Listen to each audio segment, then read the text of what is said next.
So what are we doing today? It has something to do with Lipton tea and a little collaboration with a friend.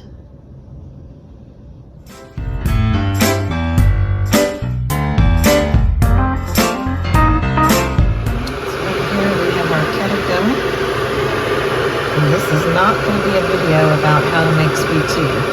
It's a little bit different. I was chatting on one of my videos and through the comments with my friend Tony at Walsh Homestead Adventures, and we were talking about doing different kind of jellies. So we decided to do a collaboration. I'm going to be making sweet tea jelly, and he's going to be making coffee jelly. And so we're going to make that. We're going to show you guys how to do it. And then we're going to ship each other some of the jelly, and we're going to do a follow-up of how the other one tastes. So this should be pretty interesting. I've never made sweet tea jelly before. So we'll see how it goes, and we'll see what it tastes like. So we're starting with 5 cups of boiling water. And this is 4 family-sized tea bags. And we're going to let this steep for at least 12 hours. So it is almost 7 p.m. So we'll finish this, do the rest of it in the morning. We'll just let it steep overnight. Well, good morning. We're now at day 2 of our sweet tea jelly making. So let me tell you what I've done. Yesterday I planned on making a double batch of this.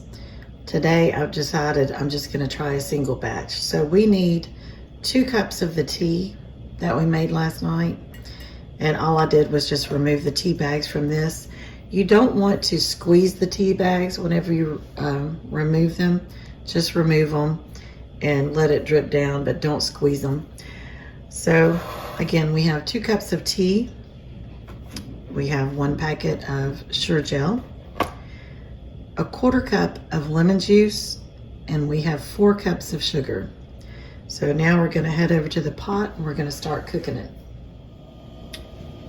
So let's get started. I'm going to turn it up on to high and add the tea. And I've got all of my other ingredients really close by. We're going to let the tea come up to a simmer. And then we're going to add the sugar and the lemon juice and bring that up to a boil.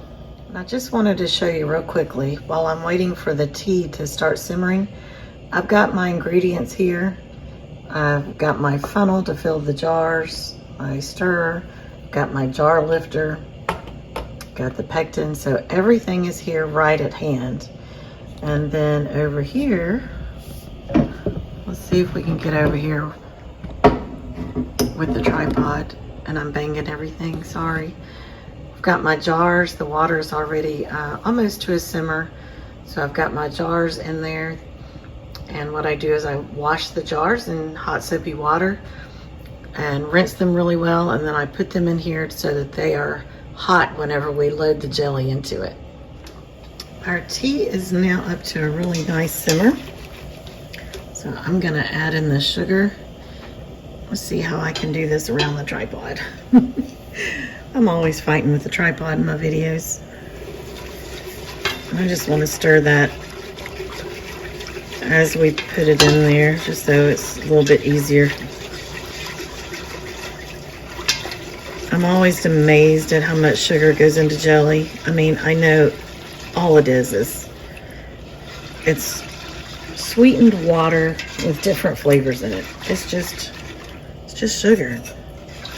But it's always kind of astounding whenever I'm pouring it in. So I'm going to keep stirring this to dissolve that sugar. I'm going to go ahead and grab our lemon juice. Put that in there. And then we're going to bring this up to a boil.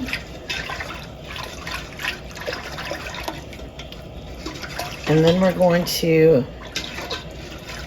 to add our pectin.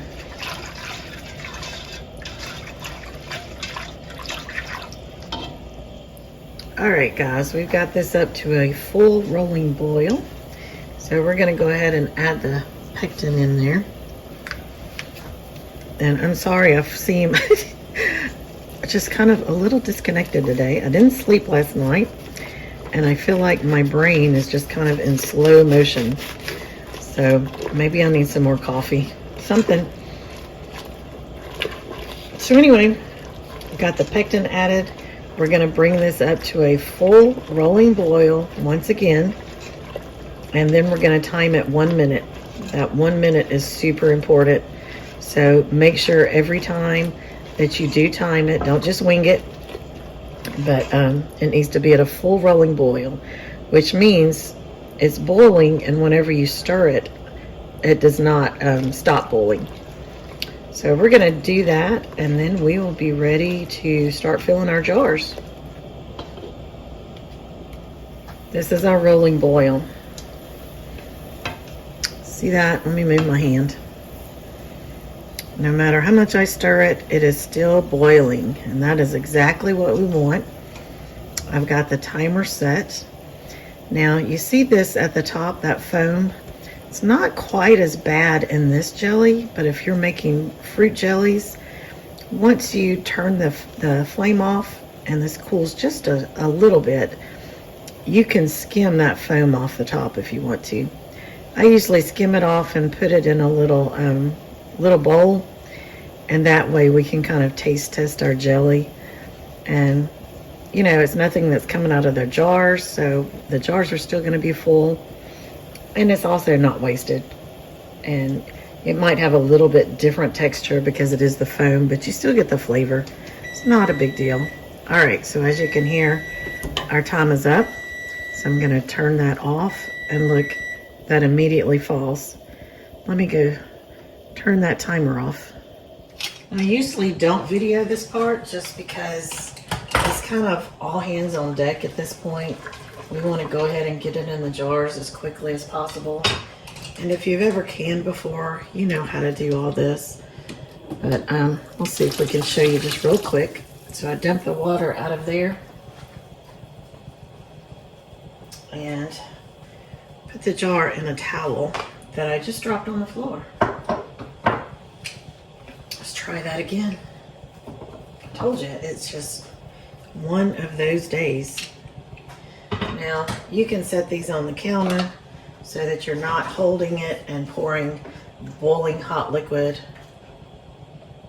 into your hands. But since the camera is over here, I'm just gonna do this where you can see it.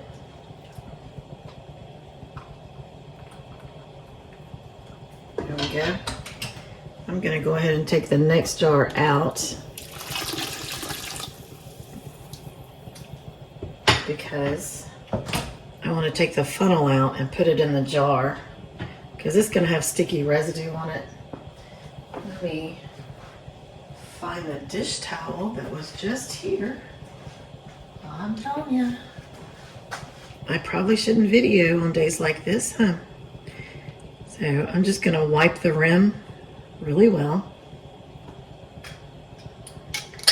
Put the lid on. Look at the color. It's really pretty. And you just finger tighten it. You don't want to over tighten it.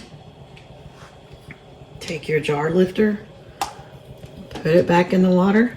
Once we get all of these filled, we're going to put it in the water bath for 10 minutes. Here is our final product. It looks really pretty. But let me tell you a little bit more about it, because there's some more to this story that I did not video. All right, so you saw me putting the jelly into the jars, and then you saw the final product. What you didn't see was in between those two steps. So I went ahead and processed the jelly for 10 minutes in the water bath canner, and the gel did not set. I don't know if there's like a problem with the pectin lately, but I've had more problems in the last year or 2 years with jelly setting than I ever have before. And I know one of my problems from last year was pectin that was a little bit older. It was, I bought in bulk, and it worked really good in the beginning, but it quickly lost its effectiveness. So this year I bought all new pectin. I bought the individual boxes. The one that I used is good until 2024. So it should not have had a problem, but it did. It was like completely liquid. So what I did, I added a half a cup of sugar, 2 tablespoons of lemon juice, and a half a cup of water to the pot, stirred that up with a little bit of pectin. I think I used 2 teaspoons of pectin. I don't remember. It's either 2 teaspoons or 2 tablespoons. But anyway, so I dumped the jelly back in there. I brought it to a boil and cooked it for a minute again at a full rolling boil. And I put a spoon in the freezer to get it really cold, and I got some of the jelly out and let it get to room temperature on that spoon, and it still did not set. So I went ahead and added the whole pack of pectin. Now, the first time whenever you saw me doing the jelly, it was regular pectin. The second time I used the sugar-free or less sugar added pectin, because if you use the regular pectin that requires sugar, I would have had to put the 4 cups of sugar in there again, and then it would just been like eating sugar. So I used the sugar-free pectin. I put the whole box in there the second time, cooked it again, brought it up to a boil, cooked it again for another minute at a rolling boil. This time it set. So let me show you one of the jars. Let's turn it. See? I mean, it's moving, but it is not liquid. So this is set. It's still not a hard set, but it's definitely set enough that you can eat it. So what does it taste like? To me, it tastes like, you can really taste the lemon. Like I said, you have to put lemon in it because you have to have the acid whenever you're making jelly. So to me, it really tastes like an Arnold Palmer or something like that, where you have half tea, half lemonade, which is something we drink pretty often here. But I like it. There's not a really strong tea flavor, but everybody that sampled it here says, yes, you can kind of taste the tea, but the lemon really comes through. So I'm going to go ahead and get one of these in the mail to Tony Walsh and let him try it and see what he thinks about it. So y'all go ahead and go check out his video of the coffee jelly that he's going to be making. It should release the same time as this video. So go check it out, and then we'll let y'all know what we think about the other person's jelly. Hope you guys enjoyed. Let me know if you try this recipe, or if you have any questions, let me know. See you next time.